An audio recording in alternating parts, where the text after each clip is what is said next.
Welcome back, guys, to the Great Ace Attorney 2 Resolve. For last episode, after hearing that Albert Hairbrain had safely left the country, we left Barok Van Ziek in his cell to head to the crime scene, meeting Gina there after Sholmes had left as we began investigating, logging many a piece of evidence, and witnessing where Gregson had curled up and died after being shot.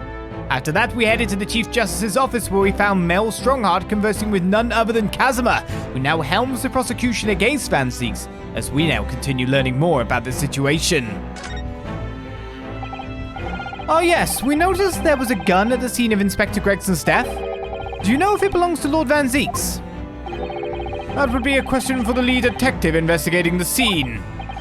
Well, the thing is, she wasn't sure, so she told me I should ask somebody higher up who might know. That's right, Mr. Naruhodo. Be direct. It's certainly a model that's issued to all personnel involved in law enforcement, yes. Which includes prosecutors, as I'm sure you can imagine.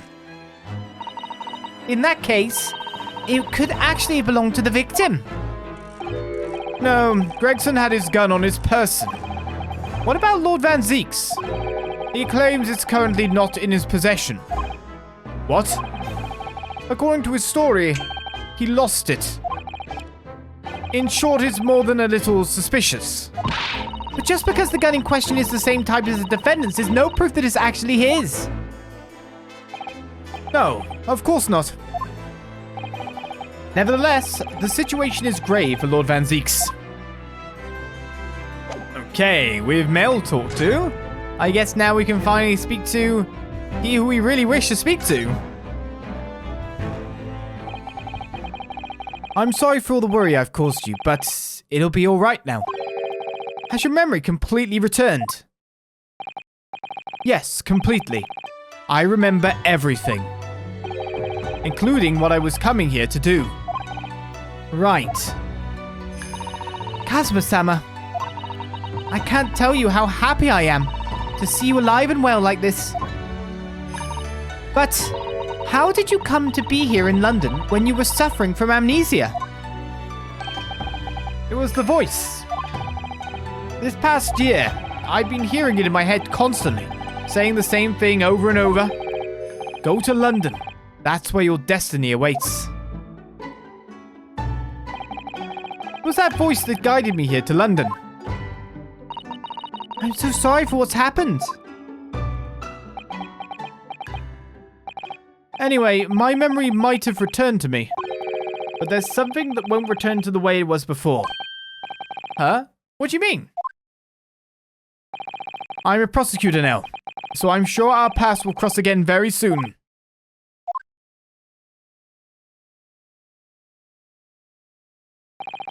It doesn't look like we're going to glean much more here. Well, thank you very much, Lord Stronghart. Remember, tomorrow's trial will go down in our empire's history. There's much you could learn from the public gallery. Interesting. Sorry to have taken up so much of your time. We'll see ourselves out. Hold it! Before you go, Ryunosuke. Oh, what is it, Kazuma? I just wanted to thank you. Kazuma-sama, what? You took my determination to heart and brought it with you over the ocean in my stead. And you carried out my role to perfection. You always were intent on studying British law in order to change our own justice system. It was your dream, and Mr. Naruhodo didn't want that to die with you. Yes, but I had another purpose for coming here. Oh. I actually have a favor to ask. But which is? This trial I'll be prosecuting tomorrow. I'd like you to be there to see how it ends. Right in front of me. As a defense counsel. Why? What's this all about? I know you have what it takes. But Lord Van Ziek would never put his fate in my hands. On the contrary, he recognizes your talent. He does. It's not easy to see behind the facade sometimes. Here, have a look at this. That's Lord Van Zieks and Inspector Gregson. In a photograph that must have been taken some time ago by the look of it. And who's the third person? Who we obviously know who it is. Keep track here, Ryunosuke. It was displayed very prominently in the detective's office. In Gregson's office, you mean? Yes. What I'm trying to say is, if you really think you can trust the Reaper, you might find that some straight talking makes him take a different view. Take it. Gregson's photograph has been entered into the court record. I don't understand. Why are you giving me this? Just hurry, Ryunosuke. Visiting hours of the prison are almost over. What are you doing, Kazuma?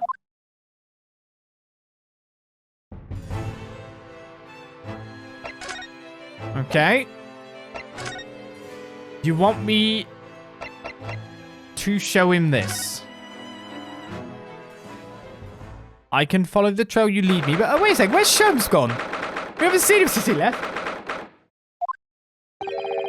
Lord Van Zieks is still reading that letter.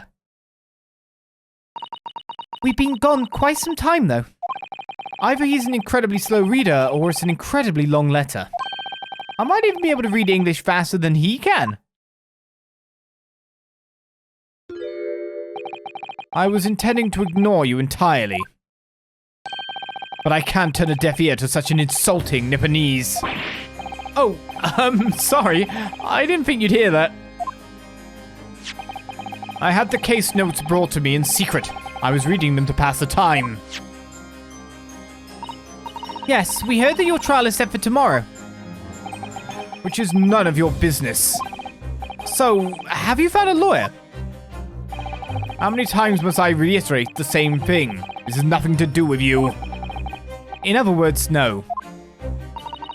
We were just talking to Lord Stronghart, and the prosecutor for your trial has been decided. I'd expect nothing less. Though I have no idea who it is. It's going to be Kazuma Asogi. Asogi. That made the color drain from his face.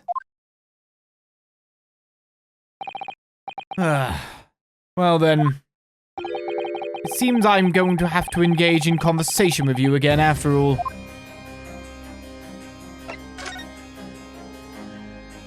Alright, let's ask him some more. 10 years ago, my older brother, who was the director of prosecutions at the time, was murdered. And the killer, as you know, was a visiting student from the Far East. Not a single day goes by when I don't curse the name Asogi. Genshin Asogi was Kazuma-sama's father. So what cruel twist of fate is this now, 10 years later? The man's son is to crucify me in some kangaroo court. I still don't understand why Lord Stronghart apprenticed Kazuma to you. It's what he does. No doubt he knew of the young man's true identity from the outset. What could he have been hoping to achieve? And let's not forget that it was only 8 days ago that Kazuma recovered from his amnesia. Why would Lord Stronghart assign this trial to somebody like that? Asogi. That name is the very epitome of my bane. The bane that is you Nipponese. Right, your hatred of all of us Japanese. The Nipponese bane. When do I present this thing to you, I wonder? I'd only just been appointed as the prosecutor when it happened 10 years ago. My brother Clint, the director of prosecutions, was hunting down a mass murderer. The so-called professor. Assigned to the investigation as his partner was a certain visiting student dispatched from Scotland Yard.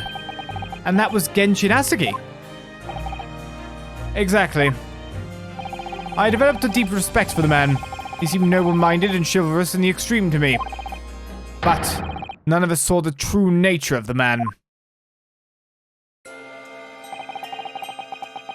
So I lost everything when it happened. My esteemed brother, the people I believed in, and any semblance of right prevailing over wrong. Oh, how awful. To avenge my brother, I prosecuted in Asogi's trial. It wouldn't ordinarily have been allowed, but I beleaguered the ascribed prosecutor until he consented. What do you mean by the ascribed prosecutor? The man in charge of the Professor case inquiry, Lord Mael Stronghart. Wait, what? Lord Stronghart? He was a highly accomplished prosecutor, but he agreed to relinquish the trial to me and act as my advisor instead. Since that time, he's the one person to whom I felt indebted. I'm sure he must have seen your zeal for the case and recognized your potential as a prosecutor. Anyway, time passed, but then early this year, we should arrive in London. But you... Ah! And of all things, as a lawyer. I felt your animosity the first time I ever faced you in the courtroom. Your obvious deep loathing of us Japanese. I kept telling myself it was illogical. But for so many years, that hatred had festered inside of me. I could no longer control it. And I can understand why. Now I know the history. But in the same way that I've long felt the Nipponese to be the bane of my life, to Kazuma Asogi, I am the bane of his. The Reaper who sent his father to the gallows. He's looking for revenge, and he intends to take it in court tomorrow.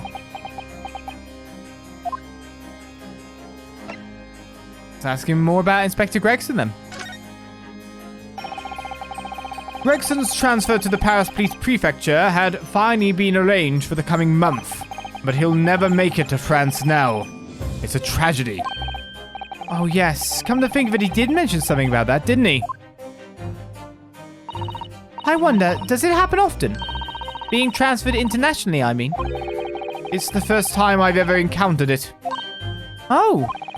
The Paris police welcoming an English detective is almost inconceivable. I can't imagine what kind of magic Gregson must have worked to put that arrangement in place. It sounds like that mystery has even the Reaper perplexed. I'm afraid to say that we were very ignorant about Inspector Gregson's standing.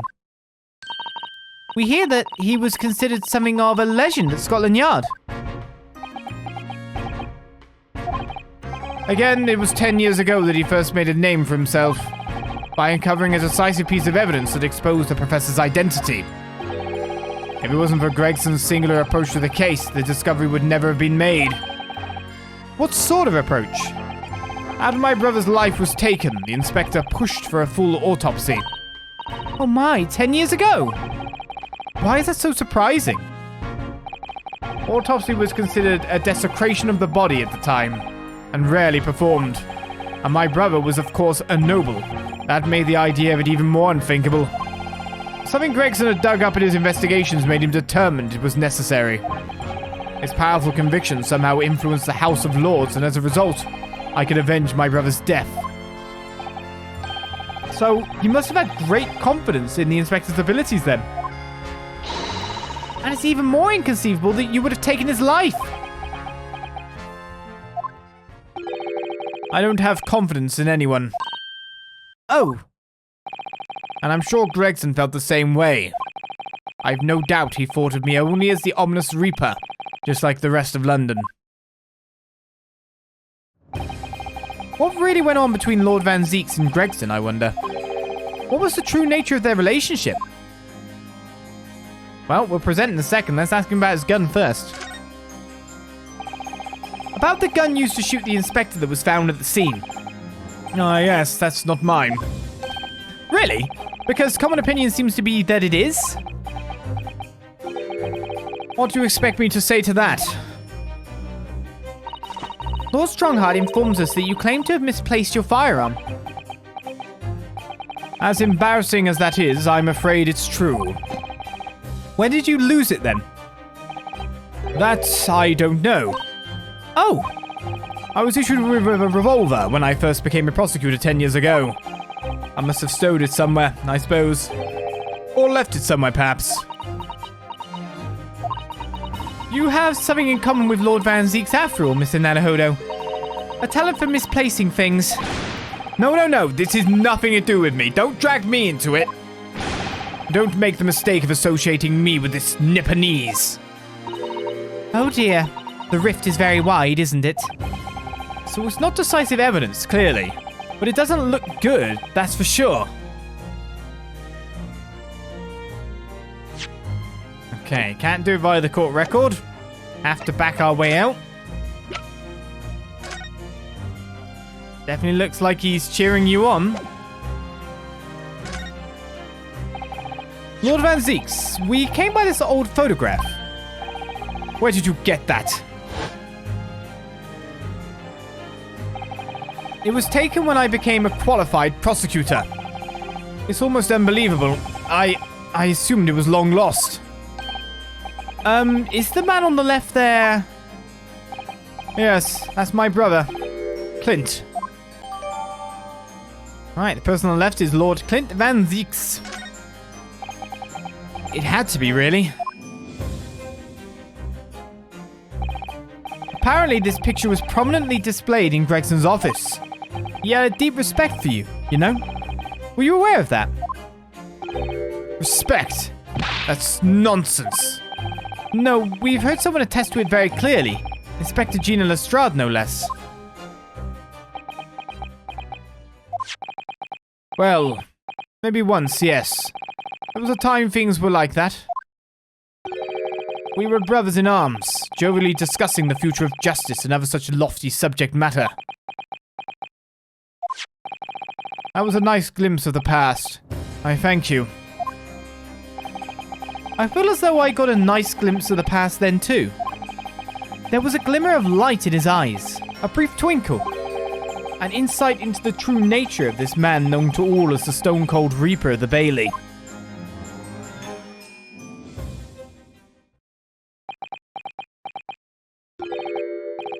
Mr. Naruhodo. Oh, that's the first time he's ever used my actual name. I've lost all confidence in my country's justice system. I don't trust the police, the judiciary, or lawyers. But there's still one thing I'm willing to believe in. What's that? That which you see in the eyes of another across the courtroom. A simple determination to know the truth. Lord Van Zieks! From the very first time we clashed in the Bailey almost a year ago now, I couldn't deny it, even though I dearly wished I could. Here is a loathsome Nipponese, who has absolute integrity as a lawyer. There are only two other men I've known with that same look in their eyes. My brother, Clint, and Kazuma Asogi. The man he idolized and the man who betrayed his trust in the most hideous way. When you showed me that photograph just now, it reminded me... You mean this photograph? Back then I was able to laugh. I was free of the shackles of mistrust that plague me now. I look to the future with hope. Since then, I've protected myself against betrayal by refusing to trust anyone. But at times, the mire into which I've sunk makes it almost impossible to breathe. I'm so sorry. So, Mr. Naruhodo, I want to believe in that look in your eyes. I need to believe in it. In tomorrow's trial, will you advocate for me? Of course I will. It would be an honor. I'm so pleased, Mr. Naruhodo. Then my life is in your hands.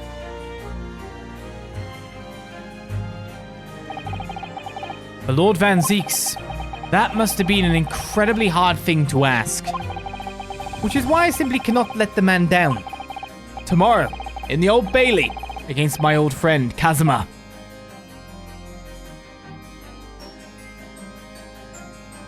And so it is that we head to trial. We're not going to make it a to be continued just yet. We're going to continue on to at least the entry into the courtroom. To start afresh with our proceedings, don't you think?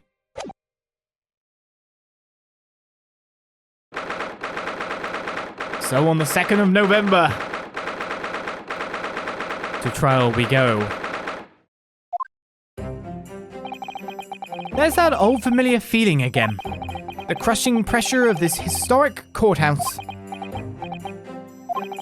Actually, no, it's a little different today. There's an even more menacing tension in the air.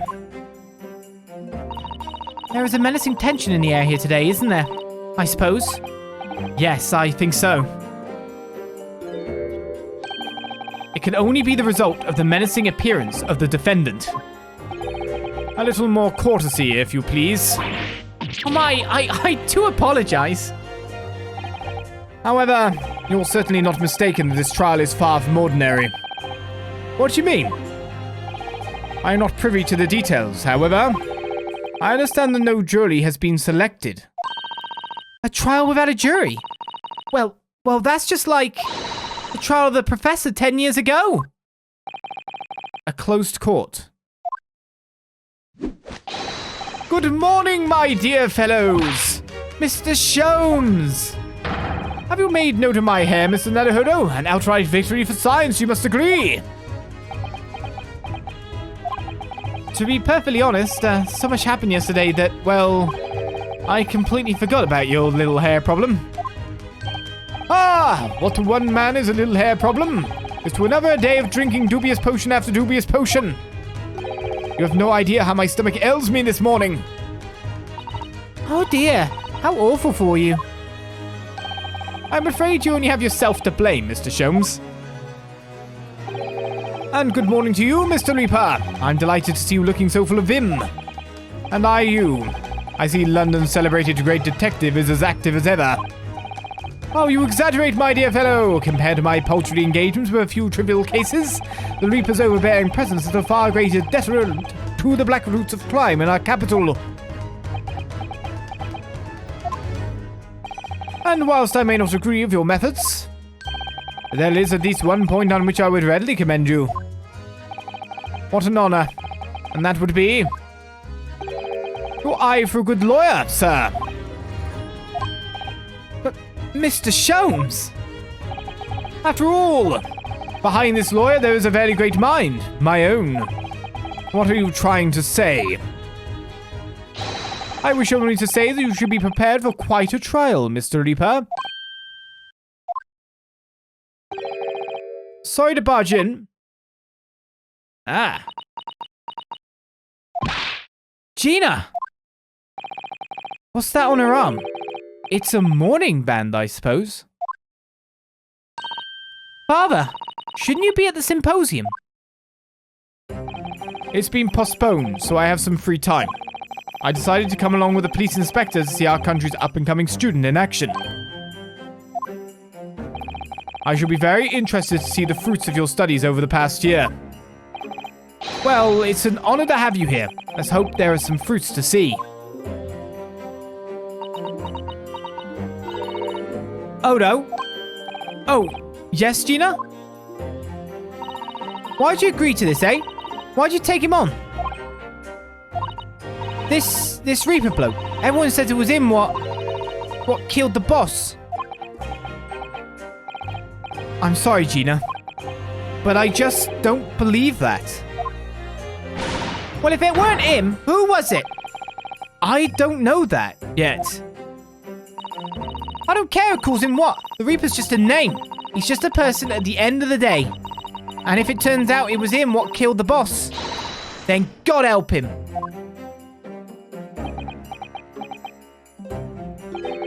Fiery eyes, indeed. Yes, the culprit deserves every ounce of your loathing. Eh? At least that may be some solace to the deceased.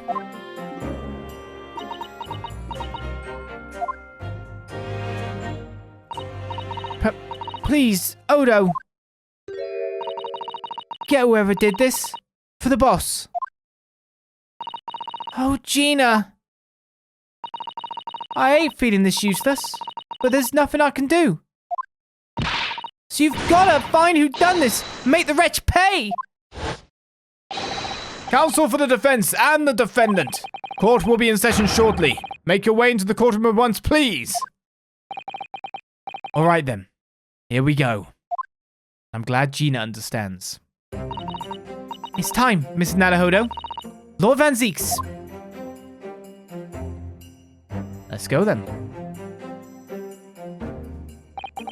One who lost his treasured brother to a mass murderer. One who lost his treasured father in a foreign court of law. And one who lost the man who helped her escape destitution. All that misfortune, all that pain, on course to collide headlong in this trial. It's time to shine a light on all these dark events. And whatever truth is revealed, we're going to have to look it straight in the eye.